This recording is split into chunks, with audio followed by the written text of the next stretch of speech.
FSL అగ్ని ప్రమాదంపై విచారణ కొనసాగుతోందన్నారు DGP Shivdhar Reddy. Central forensic నిపుణులతో పాటు నాగ్పూర్కు చెందిన ఫైర్ ఎక్స్పర్ట్స్ దర్యాప్తు చేస్తున్నారని తెలిపారు. సర్వర్ రూమ్ దగ్ధమైన బ్యాకప్ కోసం చూస్తున్నామని చెప్పారు. కీలకమైన కేసుల్లో ఫైల్స్ దగ్ధమయ్యాయని, కొందరు తప్పుడు ప్రచారం చేస్తున్నారని, 2015 ఏసీబీ కేసు ఫైల్స్ తగలబడ్డాయనేది అవాస్తవమని అన్నారు. ఏసీబీ కేసులో అన్ని ఆధారాలు కోర్టుకి ఇచ్చాం, ఫోన్ ట్యాపింగ్ కేసులో కూడా రిపోర్ట్స్ ఇచ్చేశామన్నారు DGP Shivdhar Reddy. Central forensic science laboratory నుంచి నిన్న ఒక ఎక్స్పర్ట్ వచ్చినారు.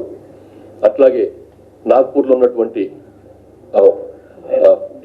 Fire safety institute of fire safety and అది ఒకటి ఉంది, చాలా టాప్ ఇన్స్టిట్యూట్ అది భారతదేశంలోనే. అక్కడి నుంచి కూడా నిష్ణాతులు వచ్చినారు, ఎక్స్పర్ట్స్ వచ్చినారు. వాళ్ళు ప్లస్ వీళ్ళు సిఎఫ్హెచ్ఎల్ వాళ్ళు కలిసి దాన్ని ఆ సోర్స్ ఆఫ్ ఫైర్ ఏంటిది, ఇందులో ఎట్లా వచ్చింది అన్నది ఎంక్వైరీ చేస్తున్నారు.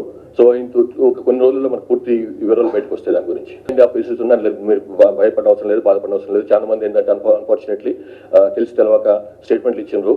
ఏది అందులో ఏదో పాత కేసు, చాలా కీలకమైనటువంటి కేసు సంబంధించినటువంటి అవన్నీ పోయినాయని చెప్పి టోటల్లీ ఫాల్స్. అది అట్లాంటిది ఏం పోలేదు. మొత్తం ఏదైతే ఆ పర్టికులర్ కేసు 2015లో అయినటువంటి కేసు సంబంధించినటువంటి కేసు మెటీరియల్ ఉందో అది 2021 కల్లా మొత్తం ఎంటైర్ మెటీరియల్ కోర్టు పంపించినాము. ఎఫ్ఎస్ఎల్లో ఆ కేసు సంబంధించినటువంటి మెటీరియల్ ఏం లేదు. అది తప్పుగా పనిగట్టుకొని పోలీసులను బద్నాం చేయటమో, లేకపోతే ఒక మిస్రిప్రజెంటేషన్ చేయటమో, ప్రజల్ని మిస్లీడ్ చేసే ప్రయత్నం చేస్తున్నారు కొంతమంది. అది పూర్తిగా తప్పు. మా దగ్గర ఆ కేసు సంబంధించినటువంటి 2015 జరిగినటువంటి ఆ కేసు సంబంధించినటువంటి మెటీరియల్ మా దగ్గర ఏది లేదు. Entire material was shifted to court. అది ఛార్జ్షీట్ కూడా అయిపోయినాయి ఆ కేసులు. కాబట్టి అది ఆ రకంగా ఒక అనుమానం కలిగించేట్టు మాట్లాడటం తప్పు. ఫోన్ ట్యాపింగ్ కేసు సంబంధించినటువంటి ఫైల్స్ అన్ని కూడా, రిపోర్ట్స్ అన్ని కూడా పంపించేసినాం. ఎఫ్ఎస్ఎల్లో ఏ రిపోర్ట్ లేదు. సో ఇంకా అందులో దానికి సంబంధించినటువంటి ఏమన్నా కొంచెం మీరు అంటున్నారు కదా, ఏదో ఈ 7 అని చెప్పి అంటున్నారు కదా, దాన్ని ప్రాపర్గా వెరిఫై చేస్తున్నాము.